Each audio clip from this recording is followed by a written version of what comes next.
Bonsoir à vous tous, vous êtes sur Sahel TV, votre télévision. Tout de suite le journal dont voici les titres. Le chef de file de l'opposition démocratique veut être reconnu par tous.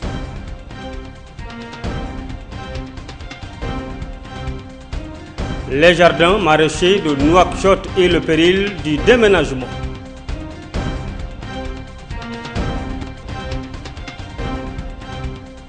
Et puis, peur sur les palmarès de Mauritanie et sur l'économie oasienne.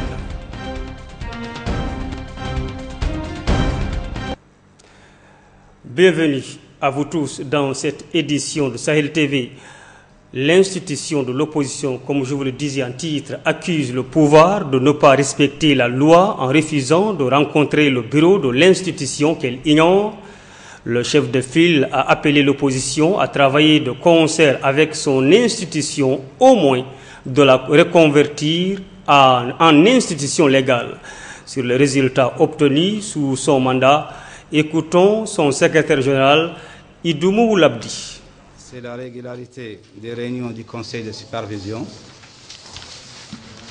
Pourquoi on dit le conseil de supervision? Parce que cette institution est désormais maintenant géré par un conseil de supervision. Avant, c'était le chef de file de l'opposition, mais cette fois-ci avec un conseil de supervision qui trace, qui élabore son programme et par la suite, son administration essaie de l'exécuter.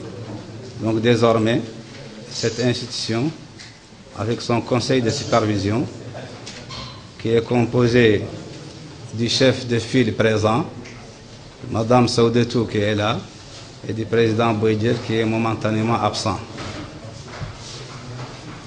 Deuxièmement, il y avait une élaboration d'un plan d'action avec un projet de budget.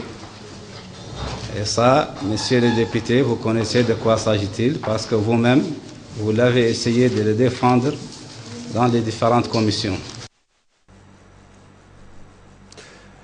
Idoumou Ould Abdi, secrétaire général de l'institution démocratique de l'opposition. Le 4e forum des autorités de régulation de l'audiovisuel dans les pays membres de l'Organisation de la coopération islamique OCI s'est ouvert aujourd'hui à Djeddah sous le thème « Servir les moyens publics et les moyens de diffusion ». Notre pays est représenté à ce forum par une délégation de la haute autorité de la presse et de l'audiovisuel, conduite par Hamoud Ould Mohamed, son président. La délégation mauritanienne représentera un exposé détaillé sur le rôle de régulation des médias et les pas franchis par notre pays sur la voie de la libéralisation de l'espace audiovisuel et la contribution de qualité apportée dans ce domaine. Présent à cette rencontre, le directeur général de l'Union des radios islamiques et des délégations de l'Arabie Saoudite, de Turquie, du Maroc, de Malaisie, de Gambie, du Burkina Faso, d'Afghanistan, du Sénégal, du Niger et du Soudan. La Palmarie, comme je vous le disais en titre, de Nouakchott, devenu jardin de Sabha, alimente les rumeurs après avoir alimenté les incendies de plus en plus fréquents qui se déclarent sur son site.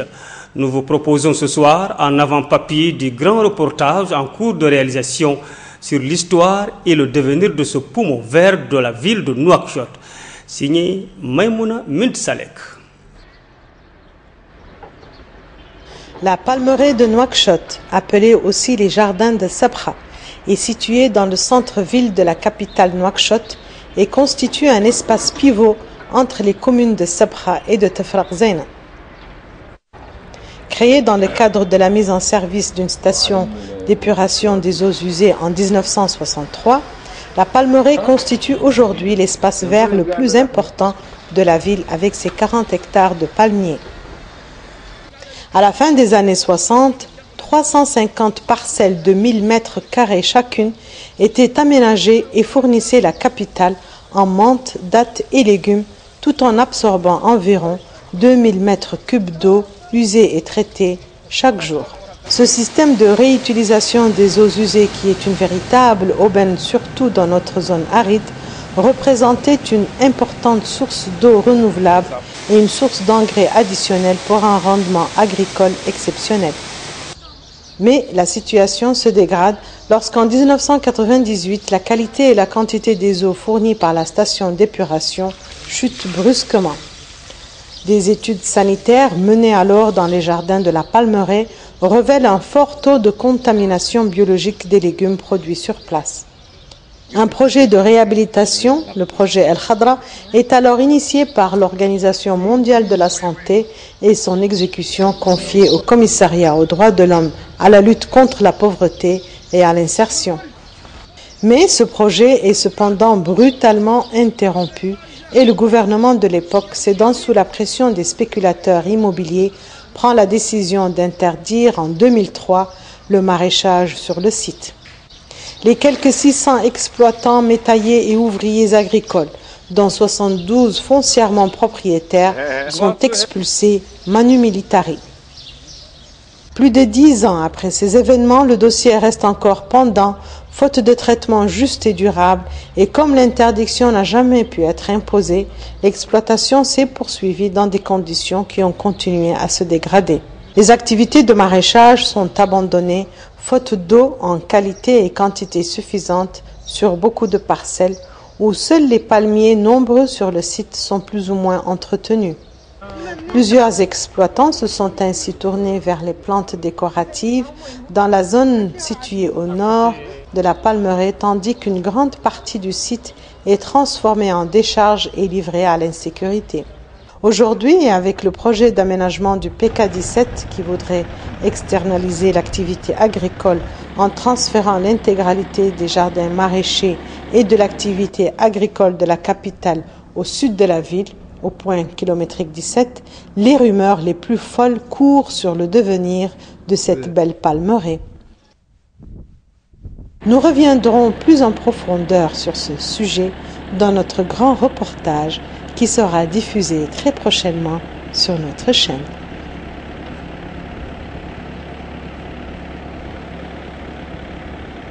Oui, Maïmouna Mint Salek, merci beaucoup. La culture oasienne est sérieusement menacée par cette bête de charançon rouge. Plusieurs palmiers sont affectés par le mal qui reste cependant circonscrit dans certaines palmarès de Tigjuja-Outagan. L'alerte donnée il y a quelques jours est l'occasion de rappeler l'importance de ce secteur. Mohamed Lamine Oulseidi nous fait le point. La Mauritanie compte 2 641 343 pieux de palmiers, dattiers, toutes espèces confondues, palmiers productifs, non productifs, jeunes palmiers et palmiers mâles répartis comme suit. 1 192 218 palmiers à Nadrar, 635 811 palmiers au Tegan, 5 169 657 palmiers à Nassaba, 242 741 palmiers au Haut El Gharbi, 53 616 palmiers au Haut El Sharqi. Il existe 26 836 exploitations du palmier dattier recensées dans le pays, réparties entre les régions oasiennes, dont 5 673 hectares à la Drare, 4 275 hectares au Tegan, 1 357 hectares au Haut El Gharbi et 468 hectares au Haut El Sharqi. On compte 1 869 717 palmiers productifs, soit 71% au total des palmiers dattiers recensés sur le territoire national, avec une production nationale des dattes estimée à 58 870 tonnes par an, soit un rendement de 31,49 kg par palmier. Environ 60% de la production des dattes sont consommées pendant la période de la guetna. En Mauritanie, on dénombre 352 oasis recensées, dont 127 au Tegan, 97 en Assaba, 75 en Nadrar, 31 au Hout El Gharbi et 22 au Hout Charqi. Fortement affectées, les oasis mauritaniennes souffrent de l'ensemblement de la rareté de l'eau et d'un déficit de fertilité des sols, consécutive à l'absence des rapports alluvionnaires. Pour préserver les oasis et stopper l'exode rural qui les frappe, l'État a lancé différents programmes estimés à 38 millions de dollars. Le programme a misé sur l'organisation des citoyens oisiens afin de favoriser l'éclosion d'une société civile capable de se prendre en charge à travers les associations de gestion participative des oasis, AGPO et les mutuelles d'investissement. La Mauritanie et le Tchad ont signé hier à Nouakchott un accord dans le domaine sanitaire. Cet accord permettra aux patients tchadiens de bénéficier de soins au Centre national d'oncologie qui est devenu un centre de référence dans la sous-région grâce à sa technologie de pointe et à ses équipements modernes ainsi qu'à son personnel qualifié et expérimenté. Fatima Tade. En effet, le Centre national d'oncologie assure aujourd'hui de bons services sanitaires dans le pays. Cet accord entre la Mauritanie et le Tchad va permettre également aux deux pays d'échanger des expériences et des informations sur le cancer et autres maladies graves. C'est pourquoi le ministre mauritanien de la Santé s'est réjoui de cet accord. Cet accord traduit les excellentes relations de coopération unissant la Mauritanie et le Tchad. Ces liens se sont renforcés au cours de ces dernières années grâce à la volonté des dirigeants des deux pays. Le secteur de la santé enregistre des progrès notoires depuis 2009 grâce aux orientations du président de la République et à la priorité accordée à ce secteur dans les politiques du gouvernement, ce qui lui a permis de réaliser d'importants acquis. Malgré les accords entre la Mauritanie et certains pays africains et maghrébins, les malades étrangers qui se trouvent au Centre national d'oncologie sont venus par leurs propres moyens. Au Tchad, les comportements sanitaires des ménages tchadiens évoluent même si des grands progrès restent encore à faire. Le ministre tchadien de la Santé se réjouit aussi de cet accord entre les deux pays. Moi et ma délégation avons été vraiment impressionnés par le travail réalisé en Mauritanie. Nous avons vu ce matin un centre que j'appellerais plutôt un centre africain d'oncologie. Ce n'est pas un centre mauritanien. Un centre qui évolue en deçà de sa capacité d'accueil.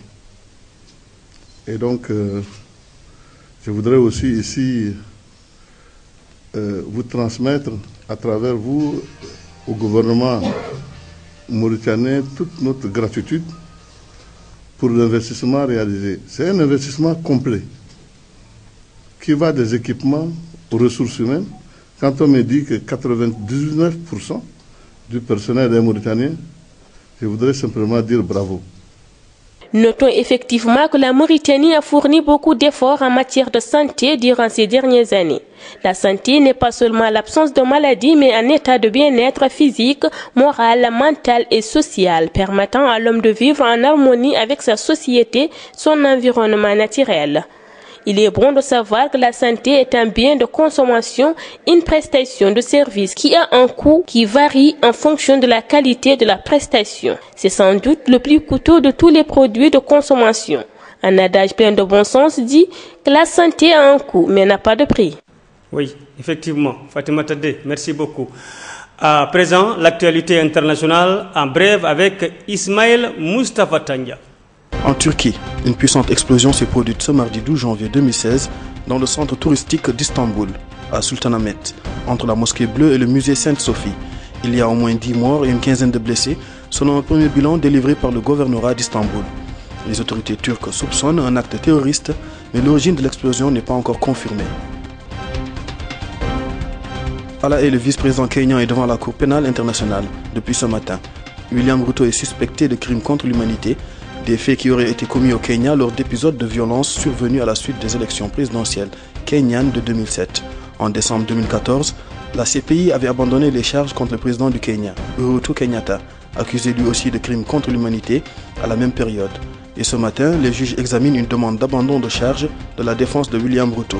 Pendant 4 jours, les juges de la CPI vont donc devoir examiner si l'accusation a mis en évidence assez de preuves pour que le procès de William Ruto puisse se poursuivre ou non. En Birmanie, c'est un nouvel élan pour les pourparlers de paix. Devant les représentants de 8 groupes rebelles ayant signé un cessez-le-feu, ceux de l'armée et des élus du Parlement, le prix Nobel de la paix Aung San Suu Kyi a appelé au consensus. La victoire de son parti aux législatives de novembre devait permettre à l'ancienne dissidente de peser dans les négociations. Dirigée pendant un demi-siècle par une junte militaire, dont les héritiers maintiennent une assise solide. La Birmanie est confrontée à des soulèvements de groupes ethniques qui réclament plus d'autonomie. La transition politique en cours est censée favoriser le règlement de ces conflits. Le vainqueur du Ballon d'Or 2015 a été annoncé ce lundi à 20h. Le vainqueur n'est autre que l'Argentin Lionel Messi. Un résultat attendu sachant que l'Argentin, auteur d'une dernière saison exceptionnelle avec le FC Barcelone, était le grandissime favori. Le capitaine Blaugrana inscrit donc son nom pour la 5e fois dans le palmarès de cette distinction. Cette soirée de gala fut ainsi l'occasion de décerner de nombreux autres prix récompensant les joueurs et les joueuses qui se sont illustrés au cours de l'année civile écoulée.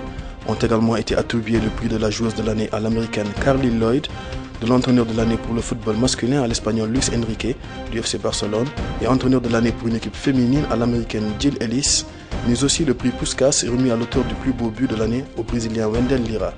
Enfin, le FIFA Pro World 11, une sélection de 11 joueurs est dévoilée, la Dream Team de l'année en quelque sorte.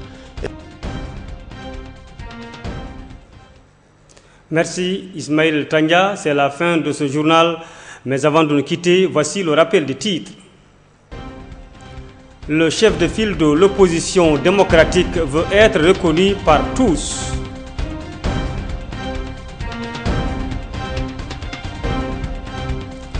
Les jardins maraîchers de Nouakchott et le péril du déménagement.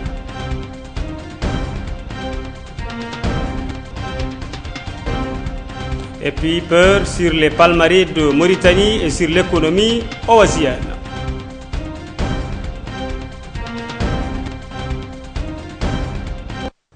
Merci de rester fidèle à Sahel TV. Passez des bons moments en compagnie de nos programmes.